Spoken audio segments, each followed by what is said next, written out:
Hi everyone, thanks for watching. I'm Cincinnati-based illustrator John McCoy. You're watching my 89th and 90th daily sketch. The creative process behind this project took 2 days, and I'm just compiling them together into one process video. So this is a Procreate animation, hand-drawn, and for the first I'm going to show you the animation.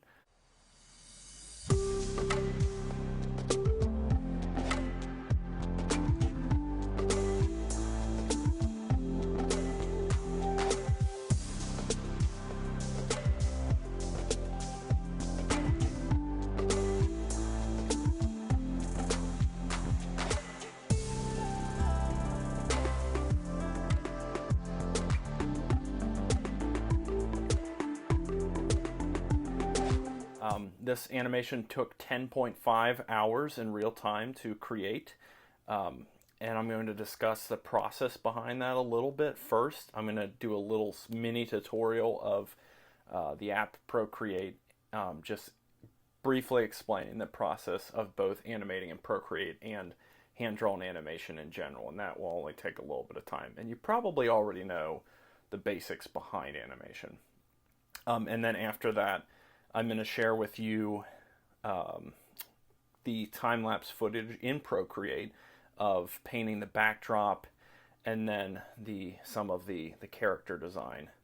So there's several components that go into the animation, and I'm going to kind of share those in this creative process video. Okay, so jumping right in, this is the app Procreate, and it's a screen size blank document.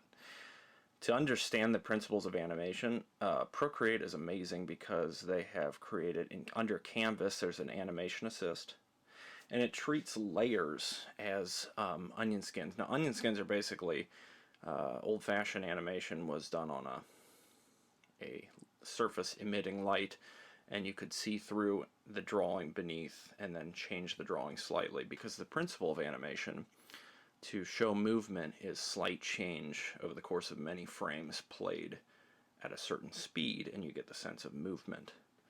And I'm just going to demonstrate this really quick. So I'll draw a circle, hold it down so it's a nice perfect circle.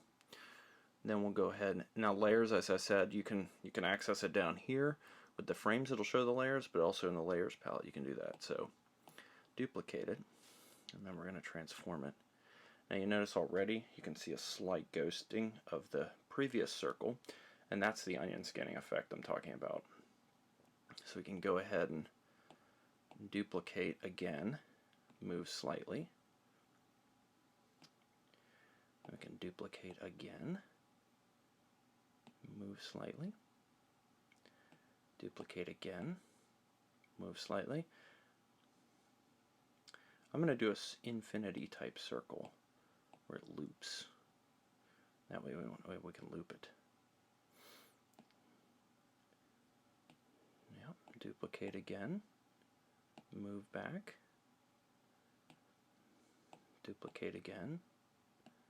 You're getting a sense of why this took 10.5 hours to do, because these are just circles and I'm copy and pasting them.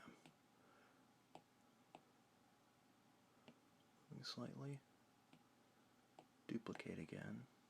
We're almost at the beginning. Okay, and I did 37 frames to create the animation you saw at the beginning of this video.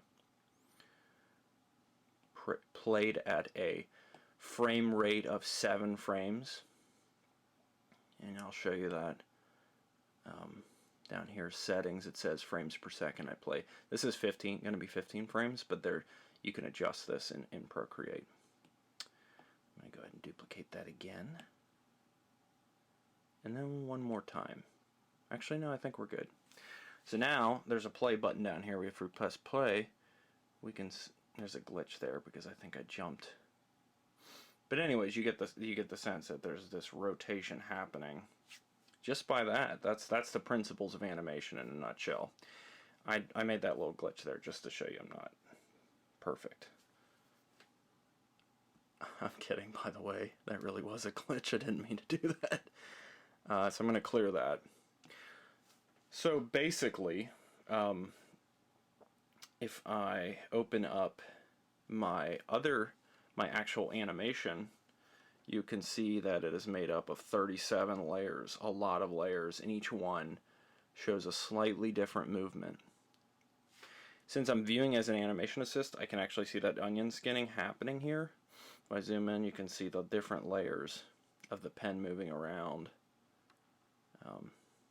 So there's a lot to it, but I actually made each character me, the steam from the coffee, which probably nobody saw, and Mitzi, the cat.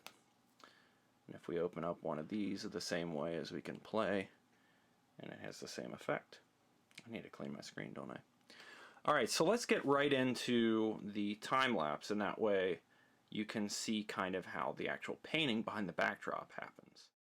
So this is the kind of default settings of Procreate. Records a time lapse of every painting process, and you'll notice that I use a photographic reference for scale of how big I'm going to be in the space, and then the kind of creative laying in of the perspective and all the different items in the space, and just kind of making this cozy little space and setting the mood with the lighting. This is all kind of just from imagination, a few references here and there to work from, but creating a general like space for the characters, me and Mitzi, to exist, and of course also the animated coffee steam, which nobody saw. As you can see, Mitzi's done animated there, so I put her in there and I'm testing some things, but I decide I don't want to use multiplied layers. I'm learning a lot about animation in the process. That was kind of funny. I put the layers in the wrong way and it glitched up. But yeah, it's pretty cool how Procreate, how you can take and select many layers and then move them from another document into this document. Is pretty incredible what you can do with Procreate. And then after I have the animated characters in there, I'm actually tweaking the background and changing it quite a bit and kind of matching the style, adding my Cintiq into the painting. Kind of the idea here is that I'm working on my iPad and I'm referencing a photo on my Cintiq, and I'm just drawing from that, which I do a lot of drawing from observation and drawing from references. So that's a big part of my process, and I felt like that encapsulates my work a lot. It's kind of a lot of testing in the process of how the animation works. You actually could see the coffee steam there for a bit. But yeah, that's it for this one. I hope you guys enjoyed this animation and tutorial. If you do, please subscribe to the channel. I would greatly appreciate it. And as always, stay tuned for future videos. Until then, God bless you guys.